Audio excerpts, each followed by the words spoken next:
Nah, sesuai dengan janji yang minggu lalu, kita mengadakan talk show mengenai spiritual warfare atau peperangan rohani. Sebuah topik yang jarang sekali dibahas di era-era milenial yang seperti ini. Nah, kalau sekarang kan biasa kita membahas mengenai kasih, mengenai berkat dan lain sebagainya. Tetapi jarang sekali ada gereja yang mau membahas kembali mengenai peperangan spiritual atau peperangan roh. Nah, untuk itu ini pasti menjadi topik yang sangat menarik sekali. Oke, dipersilakan Pak Pi untuk bisa membuka sesi kita pada hari ini. Oke, shalom semua ya. Senang bisa kembali dalam talk show tentang peperangan rohani jilid kedua ini ya. Karena sejujurnya kalau ini dibahas 10 jilid pun tidak selesai. Karena kalau kita belajar ternyata dari peristiwanya di mana Hawa dan Adam jatuh dalam dosa, sejak itulah dimulai yang namanya peperangan. Alkitab berkata, aku akan mengadakan permusuhan antara engkau dan keturunan perempuan ini, kata Tuhan kepada iblis pada saat itu ya. Nah, olehnya saat ini saya ingin kembali memberikan dasar pengertian supaya kita bisa memahami dan mengerti bahwa begini Bapak Ibu Saudara, bahwa dunia roh itu ada dan nyata. Senyata dunia jasmani atau dunia nyata yang kita hidupi saat ini. Ya, sekali lagi bahwa dunia roh itu nyata, senyata dunia nyata yang kita hidupi saat ini. Alkitab berkata Allah itu roh. Dan roh itu dikatakan dalam Yohanes 3 seperti angin. Kita tidak pernah tahu bentuknya angin, warnanya, tapi kita bisa merasakan. Demikian juga mengenai dunia roh ini Bapak Ibu Saudara ya. Nah, olehnya sebagai dasar seperti yang saya bahas minggu lalu, saya akan berikan ini kepada Bapak Ibu Saudara supaya mengingatkan. Dalam Efesus 6 ayat 11 sampai ayat 12 dikatakan bahwa kenakanlah seluruh perlengkapan senjata Allah. Kenapa? Supaya kamu dapat bertahan melawan tipu muslihat iblis. Karena perjuangan kita bukanlah melawan darah dan daging, tetapi melawan pemerintah-pemerintah, penguasa-penguasa, penghulu-penghulu dunia yang gelap ini, melawan roh-roh jahat di udara. Jadi jelas Alkitab berkata bahwa kehidupan kekristenan itu bukan kehidupan kekristenan yang santai. Tetapi satu kehidupan di mana selalu terjadi yang namanya peperangan. Bapak Ibu senang atau enggak, ngerti atau enggak, tahu atau enggak, bahwa peperangan roh itu nyata. Alkitab mengatakan hal demikian. Nah, olehnya kita perlu memahami dengan baik. Seperti yang saya katakan minggu lalu, ada dua sisi, ya, dua pandangan yang selalu ditawarkan iblis yang akan membuat kita terkecoh kalau kita bicara tentang peperangan roh. Yang pertama, bahwa iblis akan berkata bahwa dia itu tidak ada. Iblis itu cuma dongeng, isapan jempol, cerita dari kakek nenek kita, ya, bunga tidur dan segala macam lah. Bahwa iblis itu tidak ada, sehingga kita jadi frustasi waktu menghadapi masalah. Dan kita akan apa? Dengan mudah untuk apa? Menyalahkan orang lain. Padahal itu perbuatan si jahat. Nanti saya akan kasih contoh-contoh di Alkitab. Ya. Dan pandangan yang kedua bahwa iblis itu adalah segala-galanya. Sehingga segala sesuatu yang terjadi yaitu akibat ulah iblis. Ya toh, dagangan tidak laku gara-gara iblis. Suami selingkuh gara-gara iblis, ya toh. Kecelakaan gara-gara iblis, ya toh. Rumah dijual tidak laku-laku gara-gara iblis. Padahal di situ ada letak dan kesalahan manusia kita. Nah, olehnya kita perlu belajar mengidentifikasi, Bapak Ibu. Itu bahasa yang tepat. Sebuah persoalan ini sumbernya dari mana? Sehingga kalau kita tahu sumbernya dari mana, kita bisa memberikan yang namanya solusi. Misalnya penyakit. Ya. Pertanyaannya begini, apakah semua penyakit itu dari iblis? Nah, sekarang mari kita lihat ya. Kalau penyakit itu dari iblis, cirinya seperti apa sih? Yuk kita lihat Alkitab kita. Dalam Matius, saya ingin tunjukkan di Matius 17, ayat 14 sampai ayat yang ke-18. Matius 17, ayat 14 sampai ayat 18. Ya, Alkitab berkata demikian. Ketika Yesus dan murid-muridnya kembali kepada orang banyak itu, datanglah seorang mendapatkan Yesus dan menyembah. Katanya, Tuhan, kasihanilah aku. Kasihanilah anakku. Ia sakit ayan dan sangat menderita. Ia sering jatuh ke dalam api dan juga sering ke dalam air. Aku sudah membawanya kepada murid-muridmu, tetapi mereka tidak dapat menyembuhkannya. Ayat 17. Maka kata Yesus, hai kamu angkatan yang tidak percaya dan yang sesat, berapa lama lagi aku harus tinggal di antara kamu? Berapa lama lagi aku harus sabar terhadap kamu? Bawalah anak itu kemari. Nah perhatikan ayat 18 Bapak Ibu. Dengan keras Yesus menegur dia, lalu keluarlah setan itu daripadanya dan anak itu pun sembuh seketika itu juga. Nah ini contoh. Jadi ada anak yang sakit, dibawa kepada murid-murid Yesus tidak bisa menyembuhkan. Akhirnya Yesus turun tangan dan waktu Yesus turun tangan Alkitab berkata Yesus menegur, yang ditegur siapa? Setannya. Dan waktu setan itu keluar, Alkitab berkata seketika itu anak itu sembuh. Jadi ada penyakit yang akibat perbuatan si jahat. Nah cirinya apa? Yang pertama, secara natural, secara lahiriah, itu sudah diobati dengan berbagai macam cara, diperiksa, tidak ketemu sumbernya. Itu ciri yang pertama. Dan ciri yang kedua, kalau itu dari kuasa gelap, maka sederhana solusinya. Usir kuasa gelapnya, maka Alkitab berkata seketika itu penyakit itu sembuh. Itu cirinya Bapak Ibu. Tapi pertanyaannya apakah semua penyakit karena si jahat? Belum tentu juga. Ada orang sakit karena apa? Karena perbuatannya yang bodoh. Contohnya apa? Orang itu menyimpan sakit hati. Nah orang sakit hati itu membuat seluruh sistem tubuhnya berjalan terbalik. Sehingga orang yang sakit hati, hatinya tidak beres. Dari hati yang tidak beres maka timbul berbagai macam penyakit. Dan salah satu yang sering kita tahu adalah penyakit kanker. 95% orang kena kanker itu karena hatinya tidak beres. Kalau gitu apakah yang harus kita lakukan? Apakah kita ngusir setannya? Setan bilang, aku tidak ikut-ikut. Iya toh? Dia sakit karena apa? Karena masalah hatinya yang tidak beres. Tapi ada juga orang sakit karena apa? Karena kebodohannya dia. Makannya ngawur semua. Yang kaki 2, kaki 3, kaki 4 tidak berkaki. Mau di udara, di darat, di laut, di bawah laut. Kecuali bangku dan meja dihajar semua. Ya pantas kalau dia sakit. Kenapa? Karena kebodohannya, pola hidup yang salah. Kalau pola hidup yang salah, apa yang harus kita lakukan? Kita ngusir setan.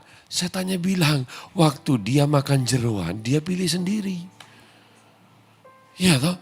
Waktu dia makan yang ngawur-ngawur, dia berdoa pakai nama Yesus. Dia tidak minta izin aku, kata setan. Makanya kita jangan sampai salah Bapak Ibu. Bahwa tidak semua itu gara-gara setan. Makanya kita perlu mengidentifikasi. Itu cara yang pertama. Dalam peperangan rohani kita harus tahu persoalan ini sumbernya dari mana. Dan Alkitab berkata peperangan kita itu bukan melawan darah dan daging. Nah, ini yang juga perlu saya tekankan bahwa kita harus sadar musuh kita itu bukan yang kelihatan, Bapak Ibu. Musuhmu itu bukan mertuamu, musuhmu itu bukan mantumu, musuhmu bukan saingan bisnismu, bukan juga pendetamu begitu. Ya, kita seringkali melakukan kesalahan yang fatal, yaitu apa? Kita berperang dengan orang yang salah, dengan musuh yang salah. Bahkan kita memerangi sahabat kita sendiri.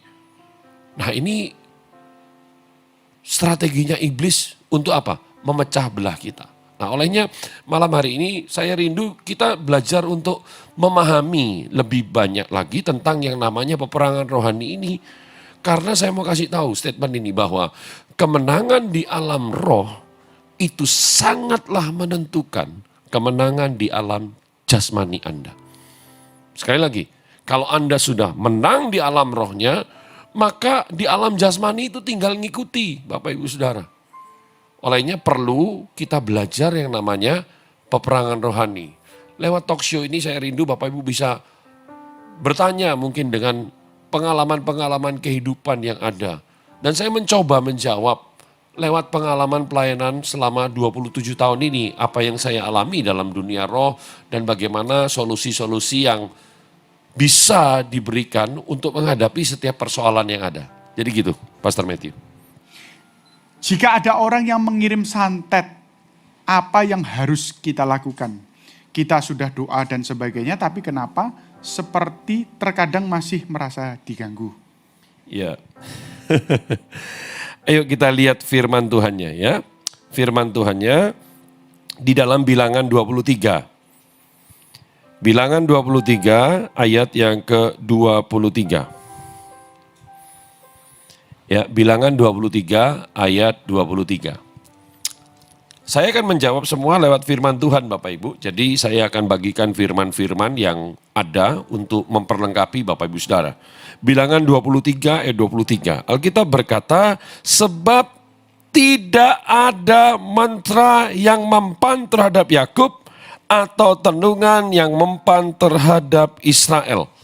Pada waktunya akan dikatakan kepada Yakub, begitu juga kepada Israel, keajaiban yang diperbuat Allah.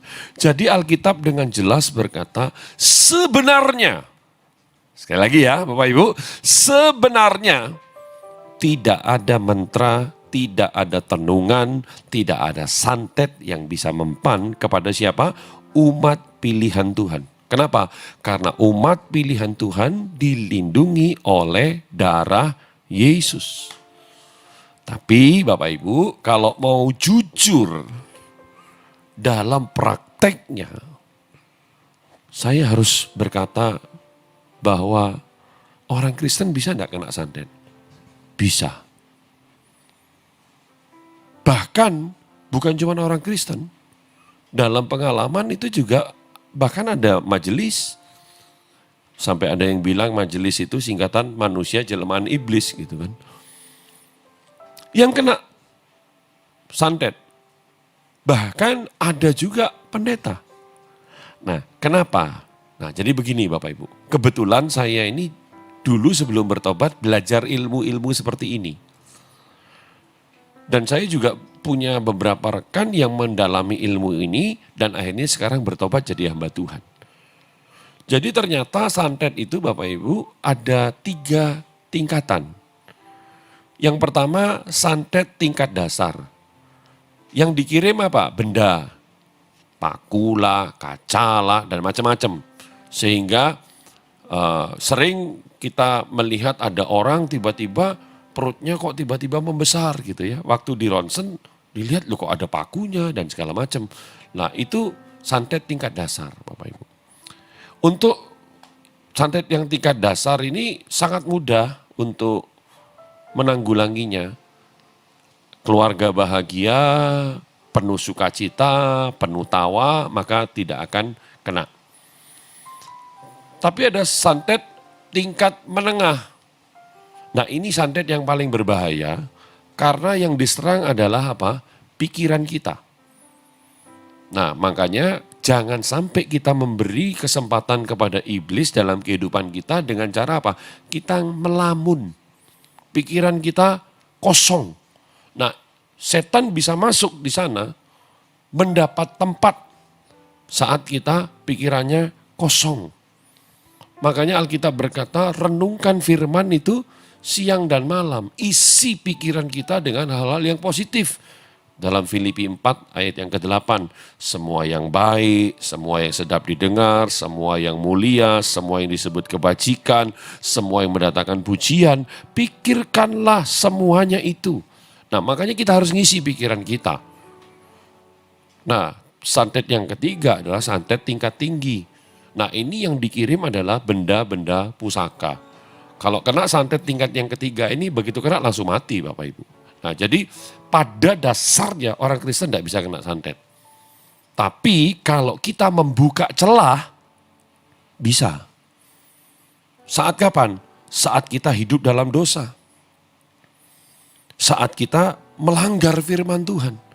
Nah, saat itulah setan bisa masuk dalam kehidupan kita dan bisa nyerang kehidupan kita. Nah, mungkin Pastor Matthew juga kan ini sering ya Bapak Ibu Saudara. Pastor Matthew ini sering melayani juga pelepasan. Nah, mungkin pengalamannya gimana waktu melayani pelepasan yang untuk orang yang nyebut dirinya Kristen? Pernah enggak ngalami seperti itu? Memang kadang-kadang kalau orang menjadi Kristen ini menyangka bahwa percaya Yesus sudah menjadi semacam Superman, orang yang superpower. Padahal banyak orang yang tidak mengerti bahwa ikut Tuhan itu kita masuk ke dalam satu perjanjian dengan Tuhan. Makanya Alkitab kita kan terdiri dari perjanjian lama dan perjanjian baru. Ya, betul. Perjanjian yang lama dilanggar terus oleh orang Israel, akhirnya Tuhan bilang akan membuat satu perjanjian baru. Dan meterainya anak domba Allah. Lah kalau kita ikut perjanjian tapi kita langgar semua isinya kan menjadi pelanggar hukum. Betul. Ya salah satunya celahnya adalah itu bisa dijadikan oleh setan untuk menyerang dalam kehidupan kita. Bahkan kuasa-kuasa itu bisa masuk. Karena apa? Kita pelanggar hukum. Ya. Bahkan banyak orang yang tidak tahu bahwa mereka terikat perjanjian dengan Tuhan. Tapi dilanggar semua. Wah, jadi saya orang Kristen, saya ikut Yesus. Tapi tidak mau mengampuni. Tapi tidak mau melakukan firman. Nah, hal yang sederhana seperti itu. Ya akhirnya secara sadar atau tidak sadar Anda sudah ikut perjanjian. Mau tidak mau kalau sudah tanda tangan ya Anda ikut. Mengerti atau tidak mengerti kan begitu menurut saya. Ya, saya ini juga punya pengalaman Bapak Ibu Saudara. Ini pengalaman yang saya tidak pernah mungkin lupa lah. Ya. Ada seorang hamba Tuhan waktu itu KKR. Waktu KKR tiba-tiba ada manifestasi. Ada seorang ibu tiba-tiba teriak, kerasukan roh. Nah, waktu kerasukan roh itu hamba Tuhan tuh langsung teking. Dalam nama Yesus setan keluar. Gitu. Waduh Bapak Ibu. Biasa kan kita pendeta selalu harus semangat gitu kan. Menarik sekali tiba-tiba roh jahat yang di dalam wanita ini ngomong begini. Kamu gak usah ngusir aku tahu siapa kamu. Waduh. Itu suasana KKR jadi heboh Bapak Ibu. Kamu ini temanku, kata si setan yang ada di dalam perempuan itu. Waduh, pendeta itu langsung naik pitam dan berkata, jangan dipercaya, setan itu pembohong, dia pendusta, dia bapak pendusta, jangan dipercaya. Terus perempuan itu dengan santai menjawab, kalau tidak percaya, cobalah telepon nomor ini, sekian kosong sekian. Bapak Ibu, tahu yang terjadi? Tiba-tiba ada seorang diaken yang kepo, saudara. Jadi waktu wanita itu ngomong nomor telepon, dia catat, saudara. Dan ditelepon, singkat cerita, ternyata wanita yang jawab telepon itu. Dan waktu ditelusuri ternyata wanita itu adalah simpenannya pendeta itu. Makanya ngusir setan, setannya tidak takut. Kenapa? Setan bilang, temen hoping. Ya, sesama setan dilarang saling mendahului. Makanya hati-hati Bapak Ibu Saudara. Anda ini kalau terlibat dalam pelayanan khususnya pengusiran roh-roh jahat, Anda harus jaga hidupmu benar. Karena nanti saya bisa kasih satu sesi tentang sesi serangan balik dari si jahat. Olehnya kita harus berhati-hati.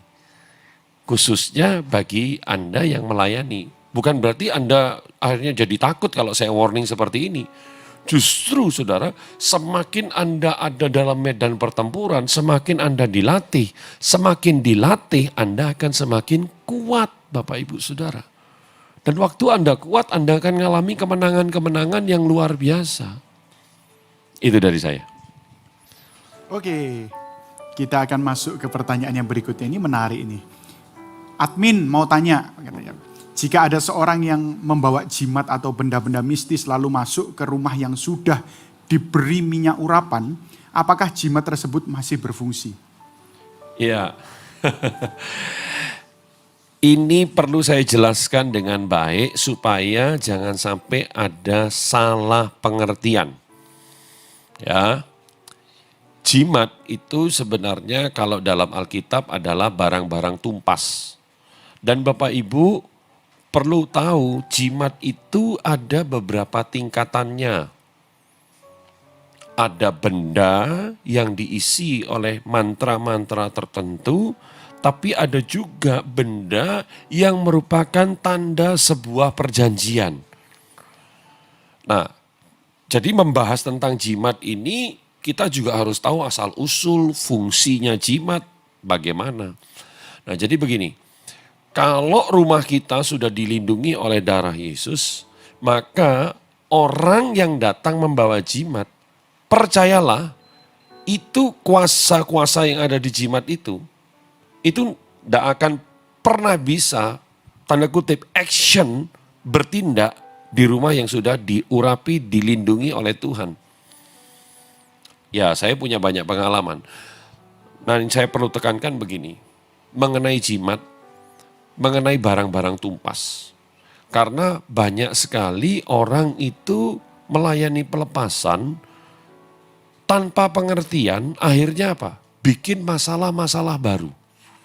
Contohnya gini, oh ini ada barang tertentu ya, itu diisi oleh kuasa gelap gitu. Ya, bisa macam-macam bentuknya. Dulu saya pernah melayani ada orang punya gading gajah diisi oleh kuasa gelap, ada cincin dan segala macam, dan juga ada barang-barang tertentu yang mahal yang diisi oleh kuasa gelap. Bapak Ibu tahu, ini kejadian di daerah Jogja. Tiba-tiba seorang hamba Tuhan datang dan dia bilang ini harus dibakar, ini harus dihancurkan semua. Kenapa? Karena ada kuasa gelapnya, harus dihancurkan. Dan Bapak Ibu betul dihancurkan itu nilainya bukan puluhan juta tapi ratusan juta. Yang terjadi apa Bapak Ibu? Yang punya barang itu bukan malah tobat. Tapi malah kumat, ngamuk luar biasa. Wah teman saya dimaki-maki Bapak Ibu. Loh teman saya terus ngomong, loh ini kamu ini harus ngerti, ini ada setannya dan segala macam. Akhirnya saya diundang ke keluarga itu. Dan saya ngomong begini, nah inilah ketidakdewasaan, saya bilang begitu. Kenapa? Kalau barang ada setannya harus dibakar.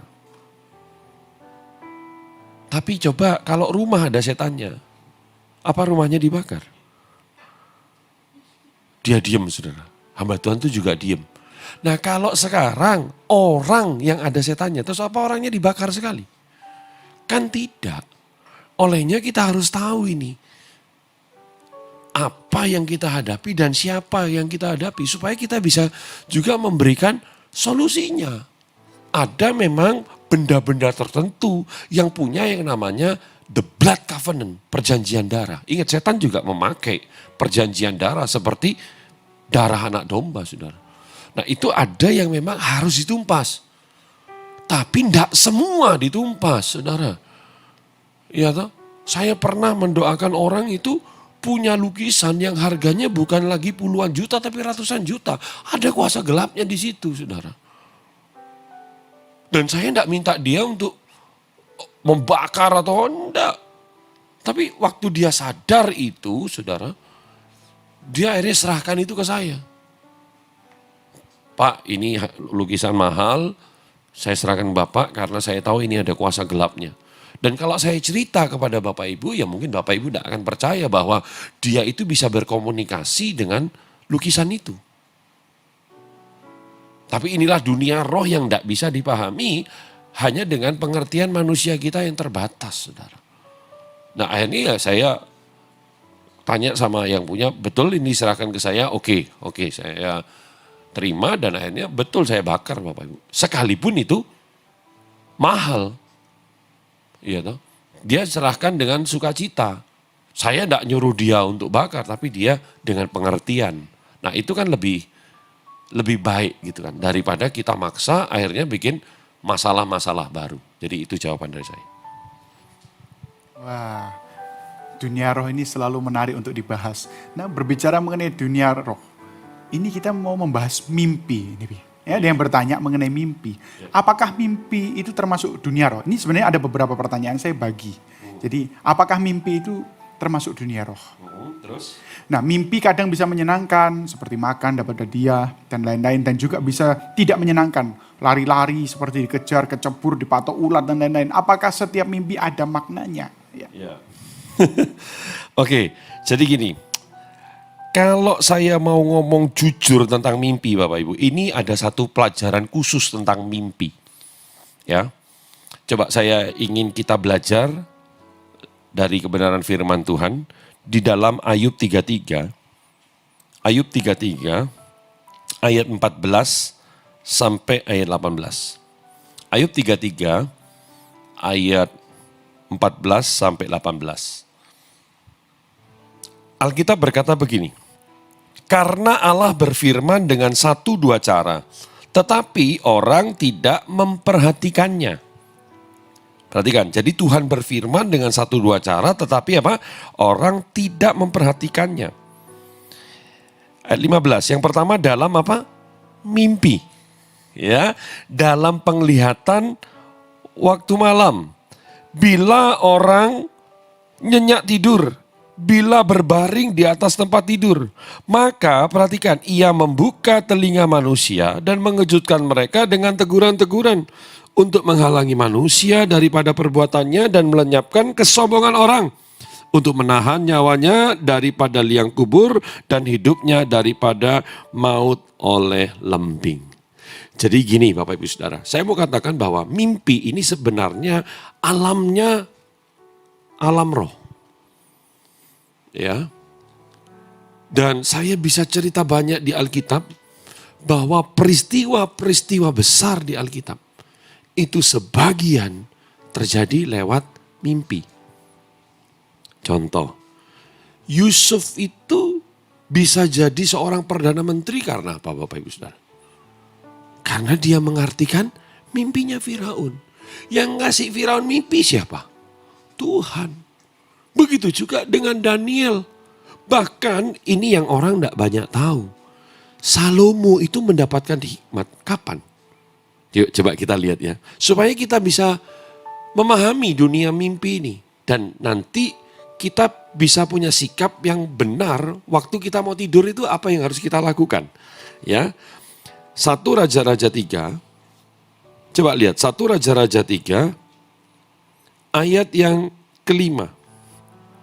1 Raja-Raja 3 ayat yang kelima. Alkitab berkata, di Gibeon itu Tuhan menampakkan diri kepada Salomo dalam apa? Mimpi pada waktu malam. Berfirmanlah Allah, mintalah apa yang hendak ku berikan kepadamu. Jadi Bapak Ibu Saudara, Salomo itu mendapatkan hikmat yang luar biasa dari Tuhan. Dia mintanya kapan? Dia ditawarinya kapan? Bapak Ibu tak kasih tahu. Dia ditawari Tuhan waktu dia tidur. Waktu dia mimpi. Tuhan datang kepada dia. Dan Tuhan nawarin. Lu minta apa? Kamu minta apa? Ya. Terus Salomo bilang, aku minta hati yang penuh hikmat. Maka di ayat yang ke-10 dikatakan, adalah baik Salomo meminta hal yang demikian. Dan akhirnya dia bukan cuma dapat hati yang penuh hikmat, tapi juga dapat kekayaan, dia dapat promosi, panjang umur dan sebagainya. Itu terjadinya kapan? Waktu mimpi. Dan itu bukan cuma sekali Bapak Ibu. Coba saya tunjukkan lagi. Di 1 Raja-Raja, ya. Perhatikan. Di 1 Raja-Raja 8,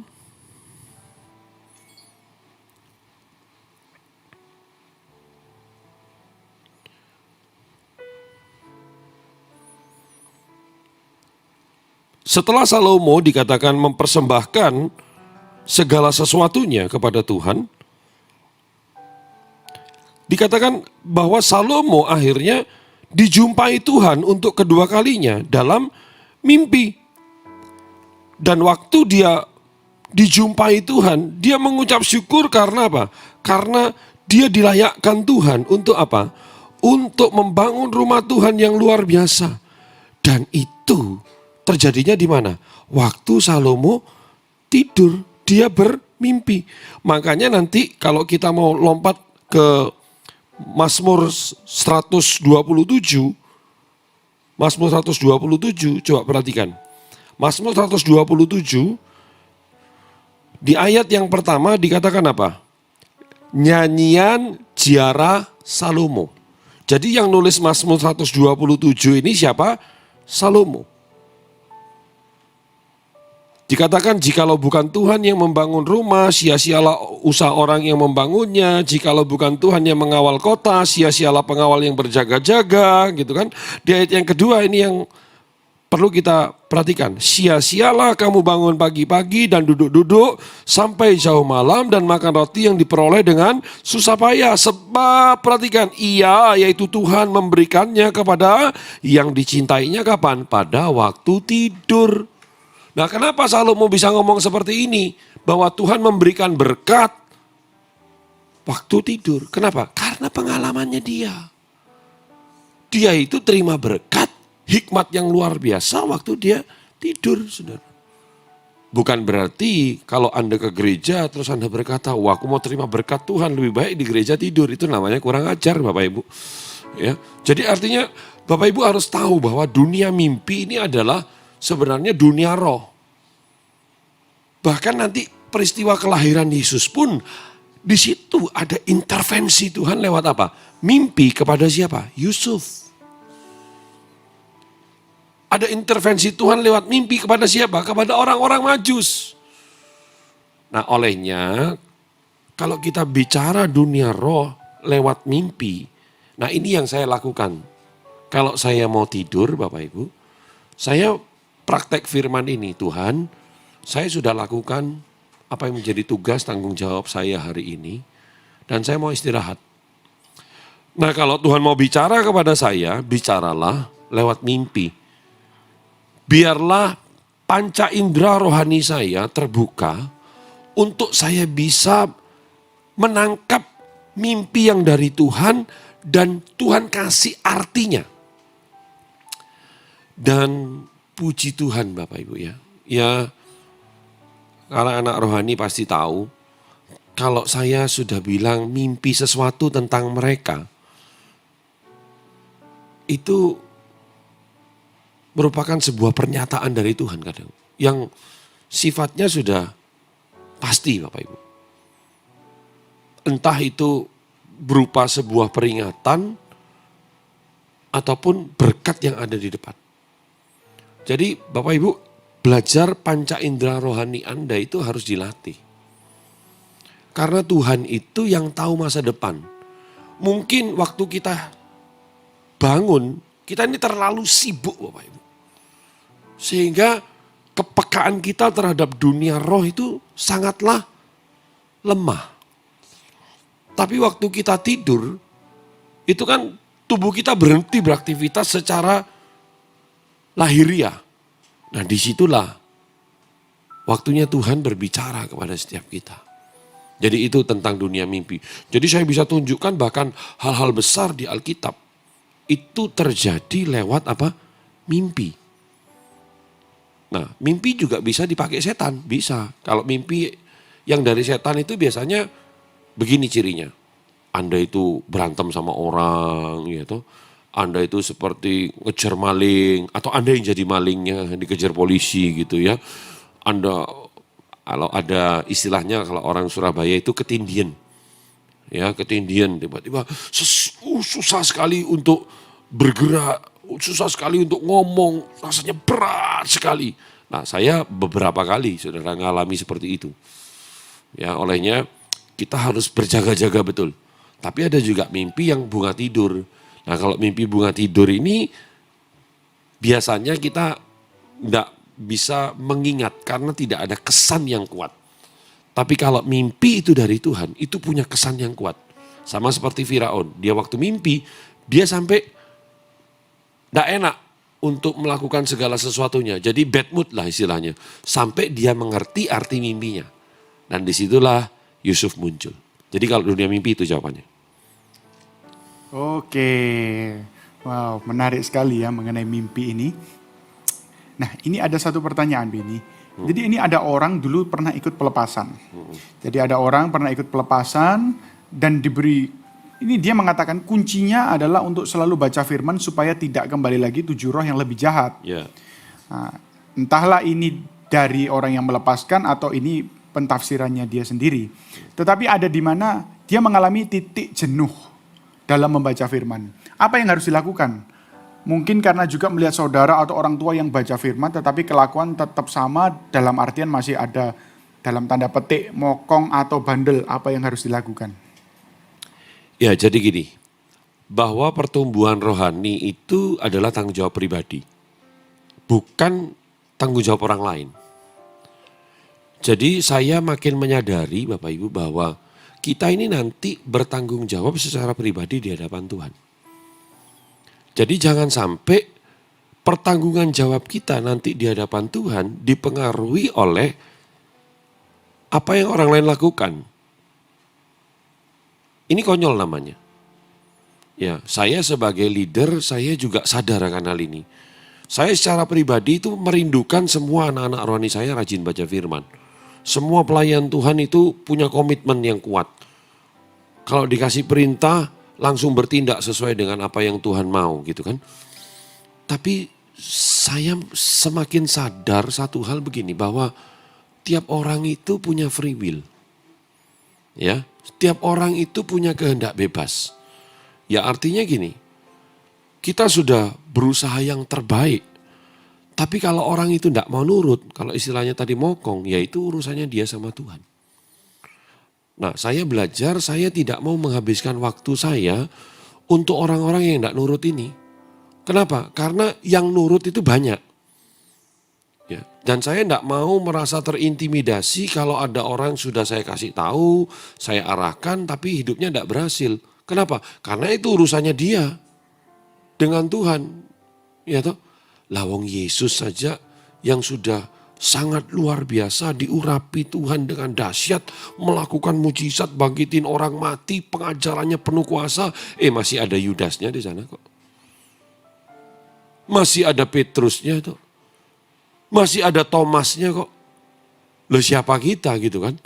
Makanya jangan merasa tertuduh, ya khususnya bagi para leader, kalau ada orang-orang yang Anda pimpin terus memberontak. Ya itu biasalah. Itu namanya seleksi alam. Justru kepemimpinan kita diuji di sana. Nah, olehnya sekarang bagi Anda yang melayani khususnya pelepasan, saya kasih tahu, Anda itu ada di garis depan. Makanya Anda itu harus senantiasa siap sedia dalam segala keadaan. Karena musuh itu akan melakukan yang namanya serangan balik. Nah, serangan balik ini kalau kita kuat itu tidak akan mempan kepada kita gitu loh.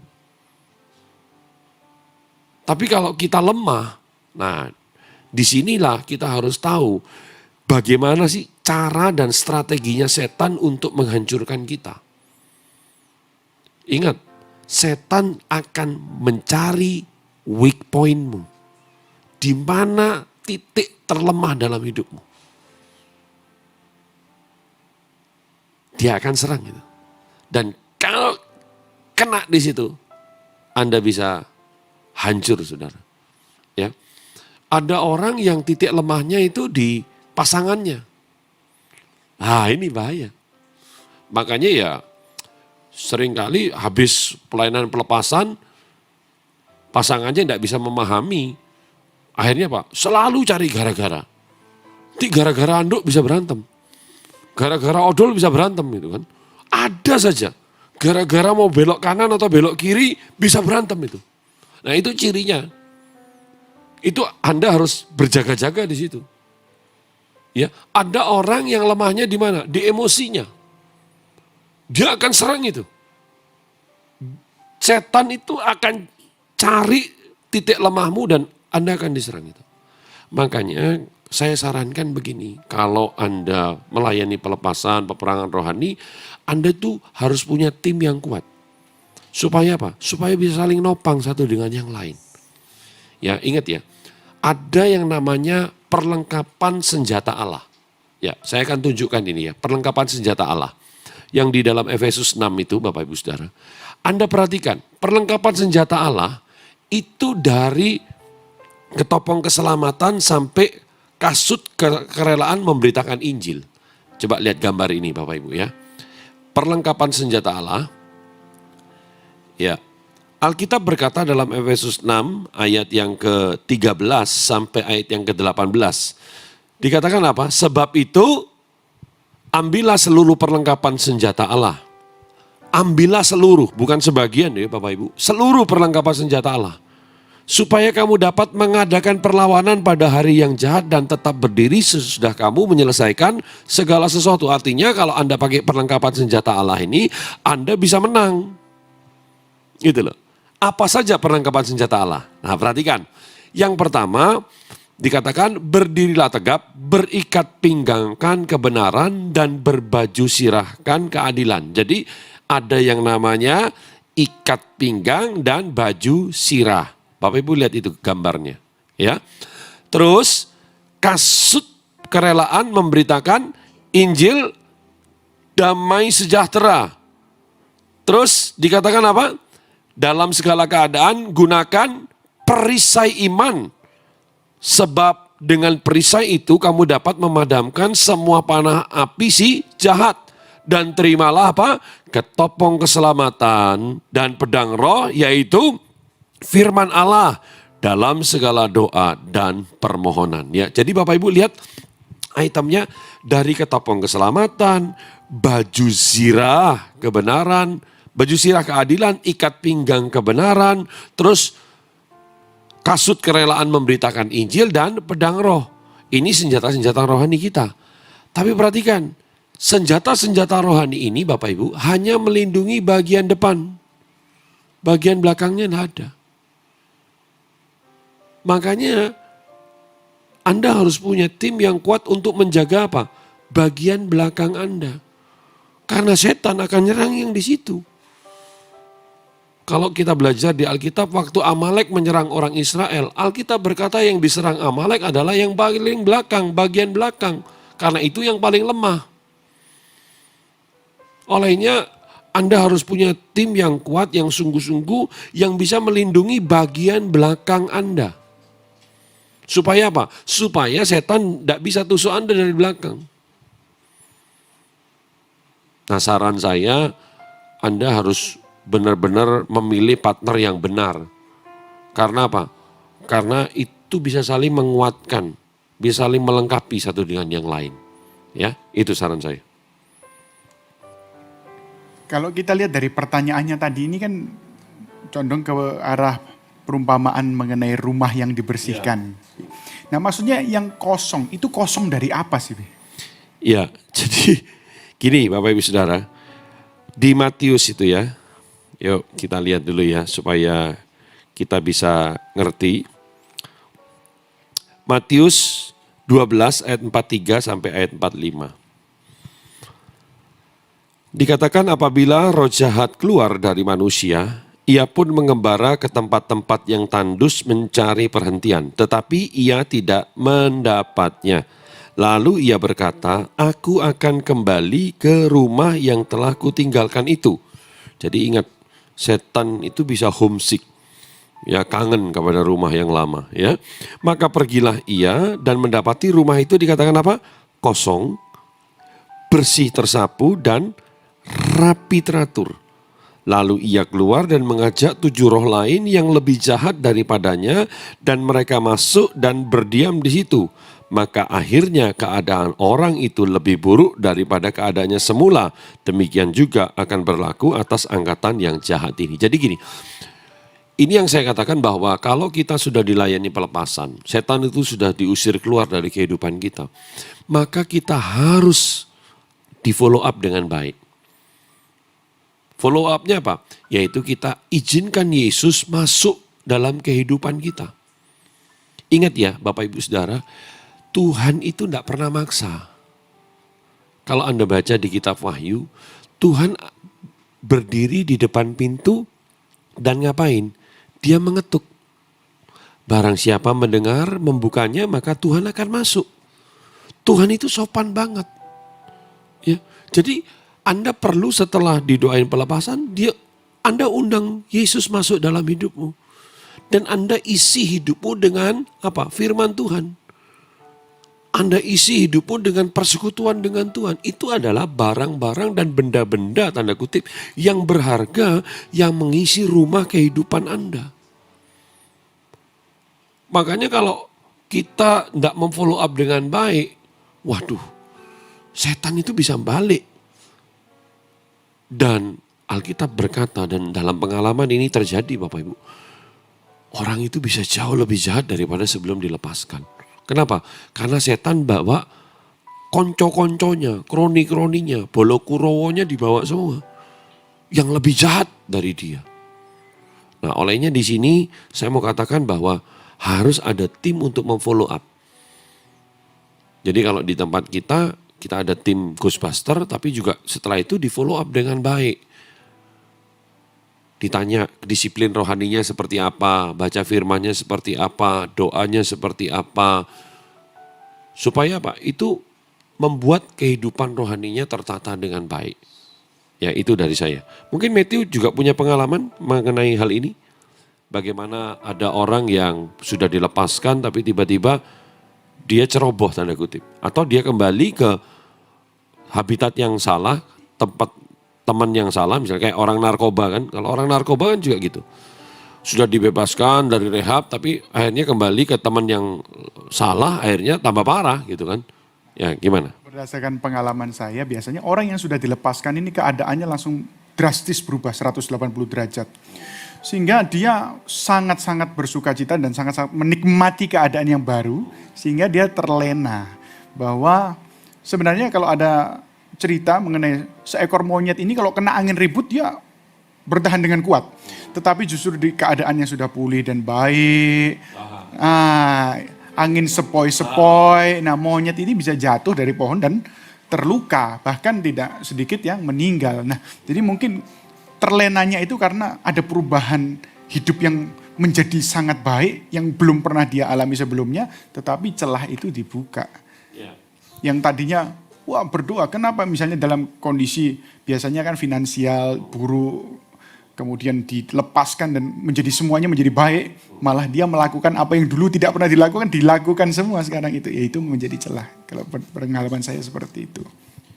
Ya, jadi Bapak Ibu, apa yang kami sampaikan ini bukan cuma berdasarkan teori ya, tapi kita juga praktekkan. Jadi bagaimana pengalaman-pengalaman di lapangan yang terjadi.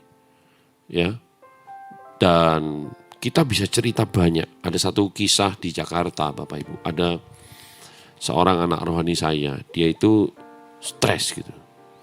Dia punya tanah sekian ribu meter. Heran setiap kali mau dibangun itu selalu ada masalah.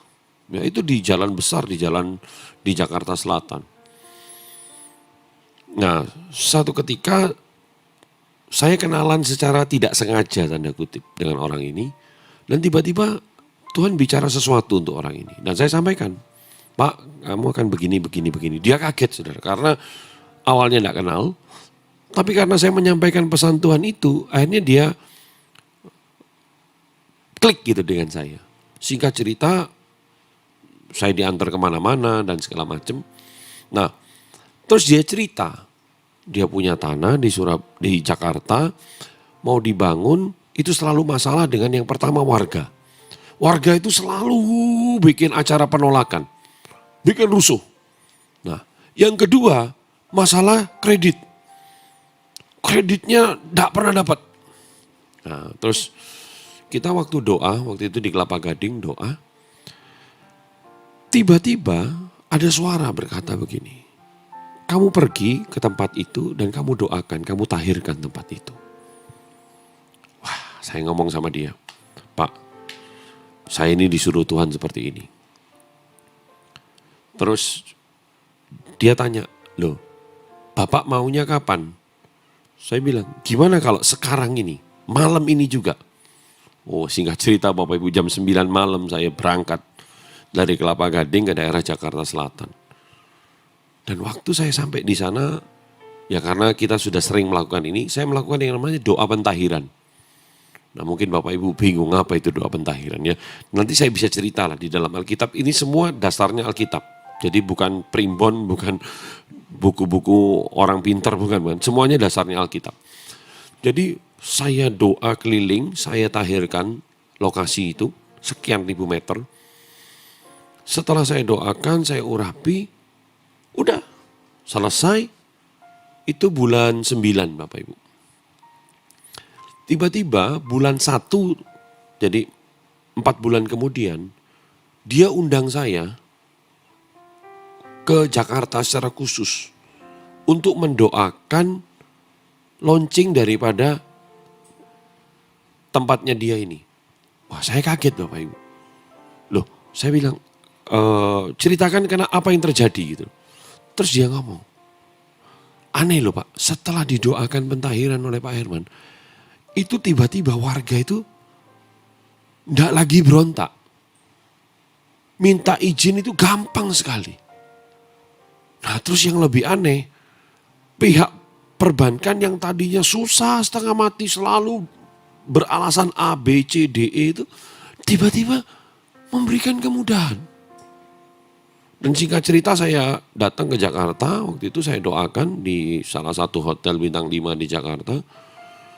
Nah yang aneh adalah begini Bapak Ibu. Pihak bank waktu itu memberikan kredit 100 miliar untuk pembangunan daripada gedung ini.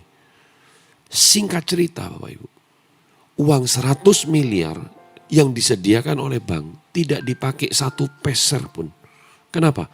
Karena hasil penjualan gedung ini sudah mencukupi biaya untuk pembangunan gedung ini. Di situ saya lihat iya ya, Tuhan itu luar biasa. Nah itu salah satu contoh Bapak Ibu ya, dari peperangan rohani itu benar-benar ada. Karena ada penguasa-penguasa, ada roh-roh jahat di udara, ada penghulu-penghulu. Makanya kita harus tahu bagaimana berperang. Karena kalau kita tidak tahu bagaimana berperang, kita pasti kalah. Sekalipun sebenarnya di dalam kita ini ada roh Tuhan yang luar biasa. Ya mungkin saya bisa cerita banyak lagi. Salah satunya ini yang dialami oleh Pastor Matthew. Ya, dia juga punya pengalaman Bapak Ibu Saudara. Waktu saya ngomong sesuatu sama dia, saya tiba-tiba jam 3 pagi lewat depan rumah dia. Dan saya bilang, loh kok ada sesuatu yang menurut saya ini aneh gitu. Nah mungkin Pastor Matthew bisa cerita ini kepada jemaat Tuhan yang ada ya. Ya, seperti yang sudah diceritakan bahwa memang saya amat suka untuk di dalam Alkitab itu apa sih yang terjadi di gereja mula-mula dan lain sebagainya. Kita sebagai orang Kristen itu, saya pengennya itu mengalami semua Bapak Ibu. Minus yang mati terus bangkit lah mungkin ya. Tapi kalau Tuhan bilang tanda-tanda ini menyertai orang percaya, usirlah setan, tumpangkan tangan ke orang sakit sembuh. Saya itu ingin untuk bisa dalam arti mengalami firman itu. Nah saya bergerak di dalam pelayanan pelepasan, mendoakan orang. Di satu titik itu kita tidak rasa tiba-tiba anak pertama saya, setiap kali saya mendekat dengan dia pasti akan teriak-teriak dan lari.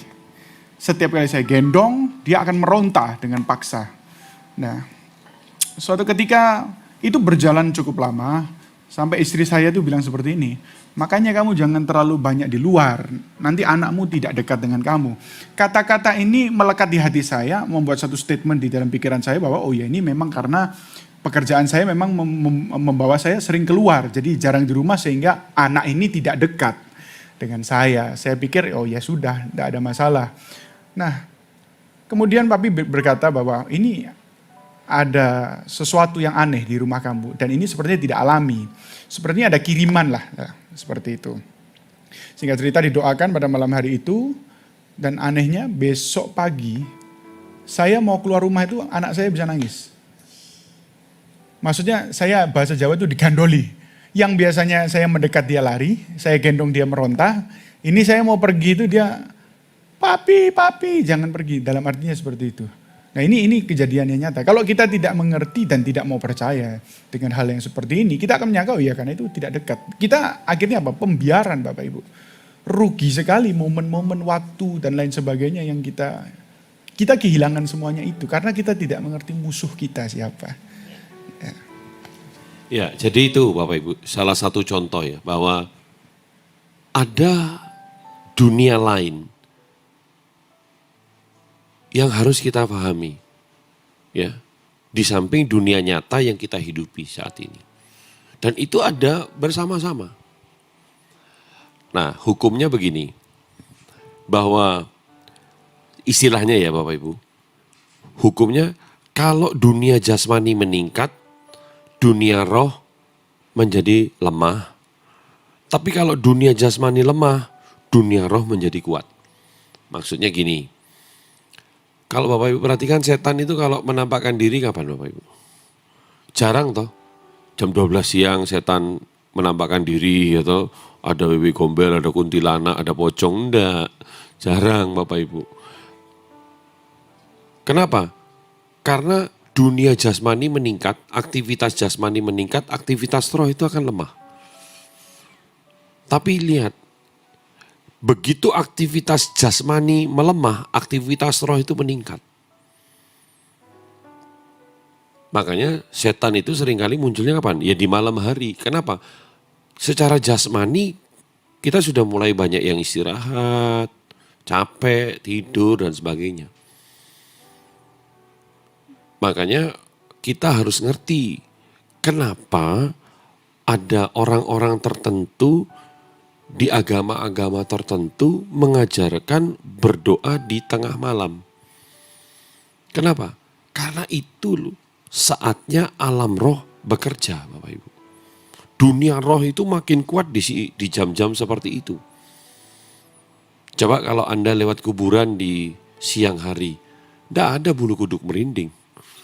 Tapi kalau Anda lewat kuburan jam 12 malam, nah itu waktunya Anda diuji nyali gitu kan. Contoh sederhana saja kan begitu. Tidak pernah toh Bapak Ibu lihat acara TV misalnya uji nyali atau uka-uka. Jam berapa? Jam 9 pagi sampai jam 12 siang. Enggak mungkin keluar setannya, percayalah. Tapi kalau sudah mulai di atas jam 12 malam, nah itu mulai keluar. Macam-macam penampakannya dan segala macam. Itu sistem kerja dunia roh. Makanya itu saya, ini secara pribadi ya Bapak Ibu, saya lebih senang berdoa di atas jam 12 malam. Kenapa? Itu dimensi roh terbuka dengan lebar. Jadi kalau Anda kontak saya jam 12, tidak mungkin saya tidur. Kenapa? Itu waktunya saya berdoa. Disitulah saya belajar untuk yang namanya menguatkan manusia roh. Dan disitulah saya seringkali mengadakan apa? Peperangan rohani Bapak Ibu. Ya, itu dari saya. Oke, nah ini pertanyaan ini sebenarnya pernah dibahas dalam salah satu khotbah. Nah, saya pernah memiliki usaha tapi ada orang yang mengirim kuasa gelap sehingga customer saya selalu lihat toko saya tutup. Padahal toko saya buka dan setiap pagi di depan toko ditemukan sesajen. Ya. Ya ini biasa, ini sudah sangat umum sekali ya. Orang itu kadang-kadang kalau sudah tidak mampu bersaing secara sehat, dia akan melakukan hal-hal yang aneh-aneh seperti ini ya. Jadi apa yang harus kita lakukan kalau kita dikirimin yang seperti ini ya toh? Maka yang pertama, kita harus doa betul, minta perlindungan dari Yesus untuk usaha kita. Kita urapi tempat kita, toko kita, ya, kantor kita, urapi dengan minyak urapan. Dalam nama Tuhan Yesus, berkat Tuhan dinyatakan, perlindungan Tuhan dicurahkan, keajaiban Tuhan terjadi, berkat-berkat dengan dahsyat dari utara, selatan, barat, timur datang ke usahaku, datang ke tokoku, datang ke kantorku, datang ke bisnisku. Jadi kita harus lawan Bapak Ibu. Ya, ada teman saya, ini cerita di salah satu mall terbesar lah di Jakarta. Di ground floor-nya itu banyak sekali rumah makan Bapak Ibu. Jadi istilahnya persaingan rumah makan di ground floor itu sangatlah hebat. Nah tiba-tiba anak Tuhan ini disuruh untuk datang di pagi hari.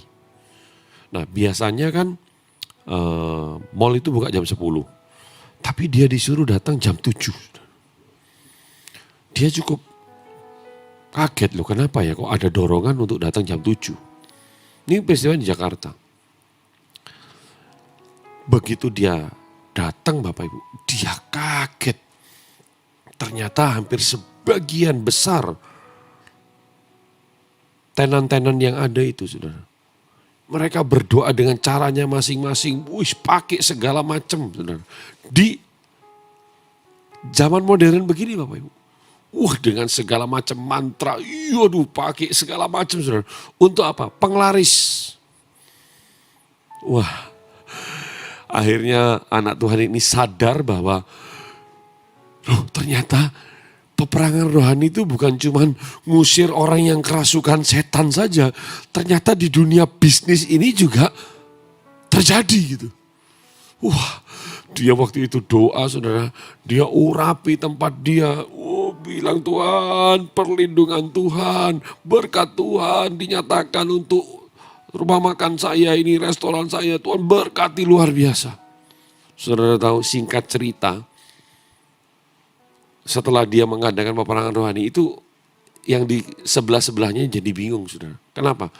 Karena tempat anak Tuhan ini ramainya luar biasa sampai ngantri, sedangkan yang lain itu biasa-biasa saja. Di situ akhirnya dia bilang, iya ya, aku ini baru disadarkan betul bahwa ini loh, peperangan rohani itu bukan cuma masalah pendeta ngusir setan, tapi terjadi di dalam dunia kerja, dunia sehari-hari. Bahkan dalam jodoh pun kan seringkali terjadi begitu. Cinta ditolak, dukun bertindak Bapak Ibu ya.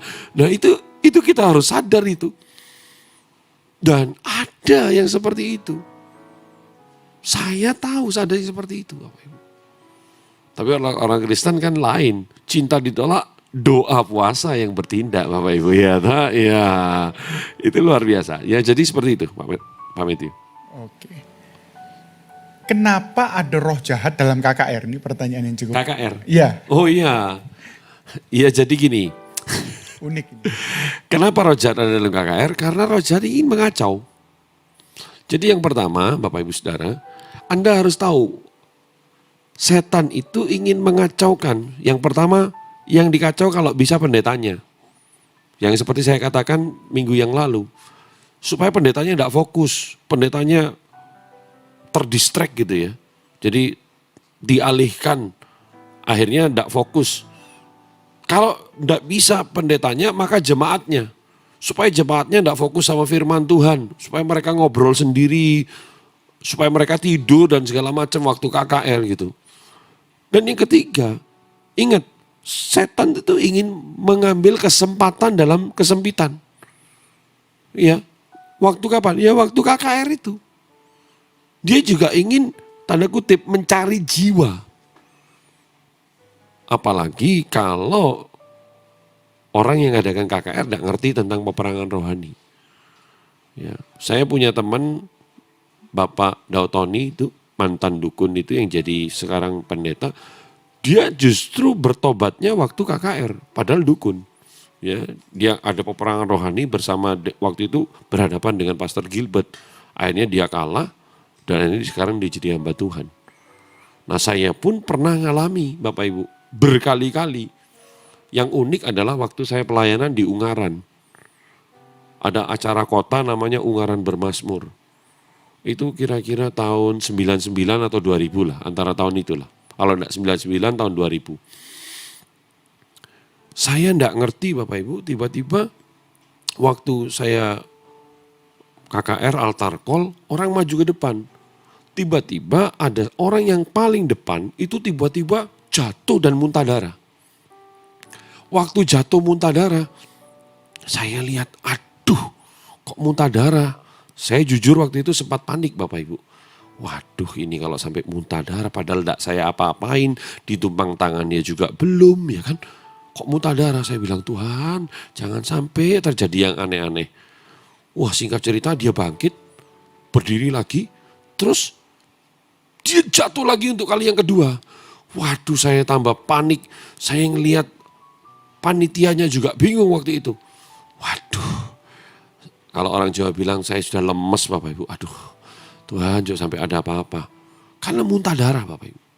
Singkat cerita setelah selesai ibadah. Nah saya baru ngerti cerita aslinya. Jadi waktu selesai ibadah panitianya ngomong, Pak ada yang mau ketemu Bapak. Saya bilang siapa? Tadi yang di depan yang jatuh itu Pak 2 kali. Aduh, saya bilang gini, ini rasanya mau nuntut saya ini. Padahal saya enggak tumpang tangan Bapak Ibu. Saya di atas, dia di bawah, dia jatuh-jatuh sendiri. Saya bilang Tuhan kasih saya hikmat ini. Terus dia ngomong sama saya.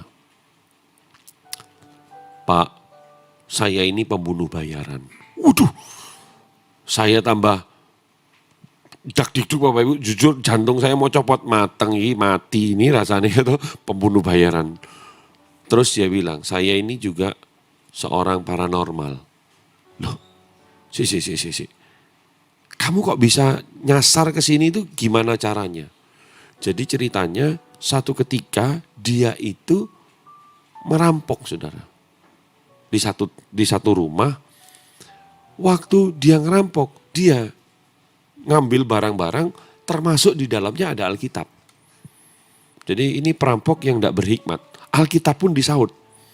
Nah, dan anehnya waktu dia bawa Alkitab itu saudara, ada sesuatu yang mendorong dia untuk baca. Nah singkat ceritanya, dia itu ketemu dengan tetangganya yang suka ketawa, senyum gitu. Apapun yang terjadi senyum gitu. Dia padahal tahu tetangganya ini ya bukan orang kaya, tapi suka cita, senyum, menyapa gitu. Nah, karena sungkan, satu ketika tetangganya ini ngajak dia ke KKR. Nah, KKR-nya itu bukan di gereja, tapi di gedung DPRD Ungaran. Jadi kan tempatnya tempat umum. Kalau gereja kan orang bisa antipati gitu. Ini tempat umum, dia ikut Bapak Ibu. Nah, waktu dia ikut itulah waktu saya khotbah. Jadi waktu saya khotbah, altar call, dia itu mikir mau adu ilmu. Jadi waktu dia ngeluarkan ilmunya untuk nyerang saya, dia mental Bapak Ibu, mental jatuh terus muntah darah. Waktu dia cerita gitu saya dalam hati berkata, rasa no gue ya, muntah darah belum tahu kamu, saya bilang gitu ya. Padahal awalnya saya ketakutan Bapak Ibu. Terus dia cerita setelah muntah darah pertama berusaha bangkit, begitu mau nyerang kali yang kedua, dia itu tiba-tiba sadar ilmunya sudah hilang, hanya jatuh lagi. Singkat cerita hari itu dia bertobat terima Yesus. Dan sekarang saya dengar dia jadi seorang hamba Tuhan Bapak Ibu. Nah itu loh, itu peperangan rohani itu ada kayak begitu. Jadi Bapak Ibu harus sadar. Dan saya kasih tahu ini bukan cuman bicara dalam pelayanan loh Bapak Ibu. Tapi dalam kehidupan Anda sehari-hari juga sangat nyata loh. Ya olehnya kita harus pakai selengkap senjata Allah. Dan ingat, semua senjata Allah itu tadi, semuanya itu dipakai untuk bertahan. Ya, dari ketopong keselamatan, dari baju sirah, ikat pinggang, kasut, perisai, itu bertahan. Cuma satu yang dipakai untuk menyerang, yaitu apa? ladang roh. Yaitu apa? Firman Tuhan. Makanya Bapak Ibu, setiap kali Yesus dicobai oleh si jahat, Yesus selalu memakai apa? Firman Tuhan. Ada tertulis, ada tertulis, ada tertulis. Olehnya kita harus belajar untuk apa? Untuk membaca firman, merenungkan firman siang dan malam, memperkatakan firman. Jadi kalau Anda sedang alami peperangan dalam masalah keuangan, Anda harus tahu firman Tuhan tentang keuangan itu apa bagi Anda. Misalnya, Tuhan yang membuat kita jadi kaya, susah payah kita tidak menambahinya. Bahwa Allahku akan memenuhi segala keperluan hidupku menurut kekayaan dan kemuliaannya dalam Kristus Yesus. Bahwa Tuhan memberikan kekuatan kepada kita. Untuk apa? Untuk memperoleh kekayaan. Nah, itu firman yang harus Anda perkatakan, saudara. Yesus yang kaya jadi miskin supaya aku yang miskin jadi kaya. Nah, itu firman yang harus Anda ucapkan sebagai bentuk deklarasi perlawanan. Kalau Anda sakit, Anda cari firman tentang kesembuhan. Bahwa oleh bilur Yesus, aku sudah sembuh. Yesus menanggung segala penyakitku di kayu salib. Dan Anda harus memperkatakan bahwa Tuhan adalah penyembuhku, Jehovah Rafa. Anda perkatakan itu, bahwa Anda lawan itu dengan apa? Dengan firman Tuhan. Apapun keadaan hidupmu, firman Tuhan punya jawaban bagi setiap persoalan hidup Anda. Oke, itu dari saya. Shalom, bagaimana tentang indigo? Kita biarkan atau dibuang? Kalau kita tidak mau indigo, apa yang harus dilakukan? Dan kenapa ada orang yang indigo? Ya, bicara indigo, Bapak Ibu, ini orang yang punya kemampuan khusus. Orang yang dunia rohnya terbuka. Kalau saya jelasin panjang ya, tapi intinya gini. Saya pernah melayani orang yang indigo waktu itu masih umur 11 tahun. Nah, karena dia tidak ngerti, dia ketakutan. Orang tuanya adalah sepasang dokter yang luar biasa di Surabaya. Dia tidak memahami dunia roh ini. Akhirnya apa? Anaknya dibawa ke ICU. Nah, dokter di ICU pun bingung. Karena anak ini tiba-tiba ketakutan sendiri, bahkan sempat mau mencoba menggigit lidahnya sendiri. Beronta-ronta. Kalau ditanya apa penyakitnya, tidak ada. Tapi dia ketakutan sekali. Kenapa? Karena dia melihat sesuatu yang orang lain tidak bisa lihat. Nah, kebetulan kepala rumah sakitnya adalah anak rohani kami. Saya ditelepon waktu itu. Bisa enggak melayani? Saya datang Bapak Ibu. Dan waktu saya layani dia, saya suruh yang lain keluar, saya ajak bicara anak ini. Nah, kebetulan saya ini bisa melihat yang seperti itu Bapak Ibu. Ya. Langsung saya ngomong sama dia. Kamu kan diikuti sama orang ini toh. Dia kaget Bapak Ibu. Loh, Om kok tahu? Iya, orang ini kan ada di sini toh sekarang. Dia kan sering ganggu kamu toh dan segala macam. Akhirnya setelah saya kasih pengertian itu, dia merasa klik sama saya karena apa? Kita ngomongnya lancar, nyambung. Komunikasinya itu orang Jawa bilang gatuk gitu ya. Bisa connect gitu. Nah, akhirnya saya kasih dia pengertian. Nah, sebenarnya Bapak Ibu, indigo ini kalau dikasih pengertian, diarahkan dengan benar, bisa nolong banyak orang. Tapi kalau kita tidak memberikan pengertian dengan benar, tidak ngasih istilahnya tutorial yang benar, maka dia akan ketakutan. Karena tiba-tiba dia bisa lihat sesuatu yang dia bisa kaget gitu kan. Orang lain bingung, loh kenapa dia teriak-teriak gitu kan. Dia kayak punya tanda kutip dunia sendiri. Ya, dia bisa ngomong-ngomong dengan yang kita tidak lihat. Itu. Nah, ini harusnya diarahkan dengan benar. Ya. Kalau saya beberapa kasus saya arahkan. Oh, ini loh, ini seperti ini. Nah, firmannya itu seperti ini. Ya. Dari mana indigo? Nah, salah satunya itu dari faktor keturunan. Itu yang paling kuat. Jadi indigo itu biasanya faktor keturunan. Dari siapa? Dari nenek moyang. Misalnya kakeknya, atau neneknya, atau orang tuanya, atau apa ya, di atas kakek itu apa? Buyutnya itu ya. Itu sampai 3 atau 4 generasi di atas. Itu biasanya bisa turun, saudara. Nah, kebetulan kakek nenek saya itu orang Bali. Dulunya leak.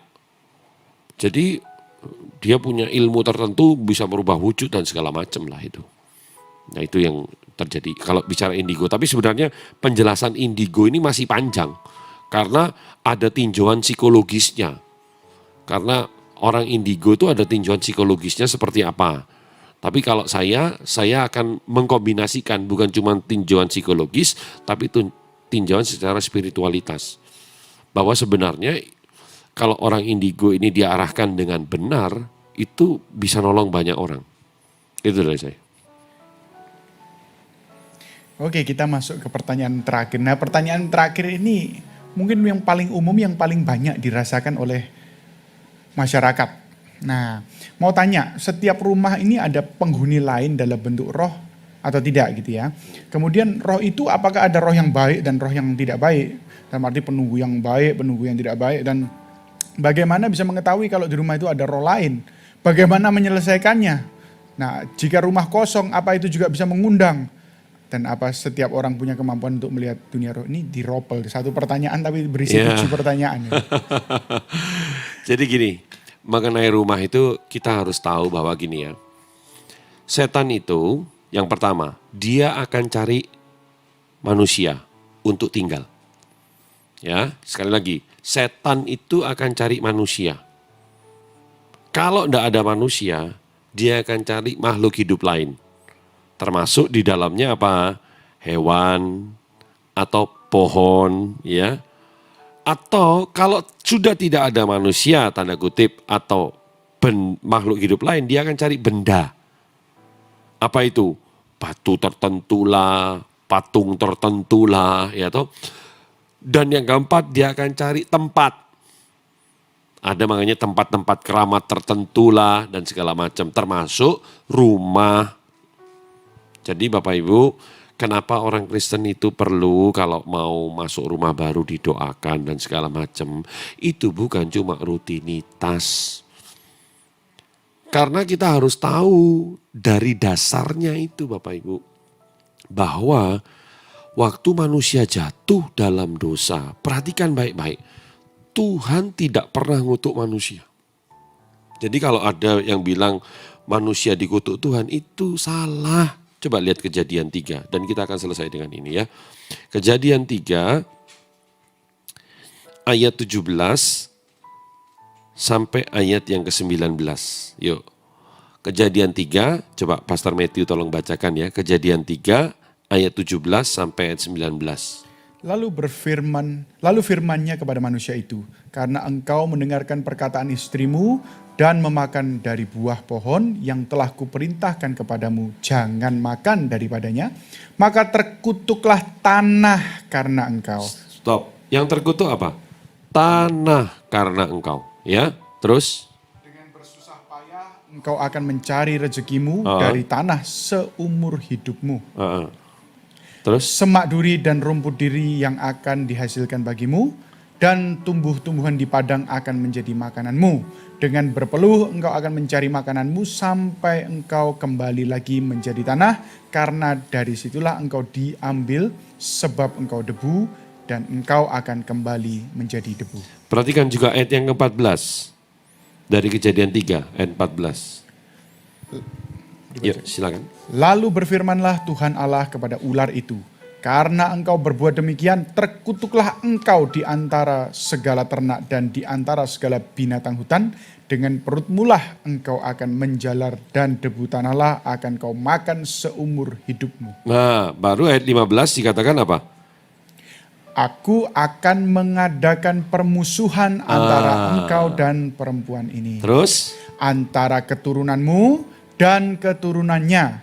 Keturunannya akan meremukkan kepalamu dan engkau akan meremukkan tumitnya. Ya Bapak Ibu, ini ya karena waktunya terbatas, saya mau kasih tahu bahwa deklarasi peperangan itu ya terjadi sejak manusia jatuh dalam dosa.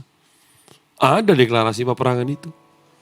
Akan ada permusuhan antara keturunanmu dan keturunan perempuan itu. Ya.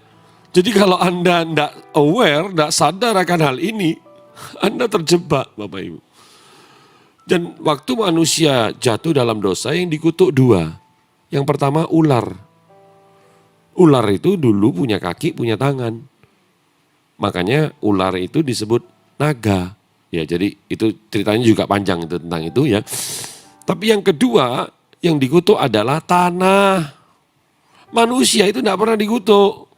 Karena apa? Karena manusia adalah gambar dan rupa Allah. Jadi kalau Tuhan mengutuk manusia sama dengan Tuhan mengutuk dirinya sendiri pada waktu itu. Jadi yang dikutuk tanah. Dari tanah menghasilkan apa? Onak dan duri. Onak dan duri itu sesuatu yang melukai kita, merugikan kita, menyakiti kita.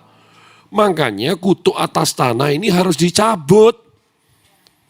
Kenapa kok kita harus doa pentahiran tanah, masuk rumah didoakan, mau bangun rumah harus ada peletakan batu pertama dan didoakan. Itu bukan cuma rutinitas agamawi, tapi harus Anda tahu itu sedang mencabut kutuk atas tanah itu. Supaya tidak ada duri, tidak ada onaknya, supaya yang ada berkat. Masuk rumah pun demikian. Karena kita kan tidak pernah tahu apa yang pernah terjadi di rumah itu.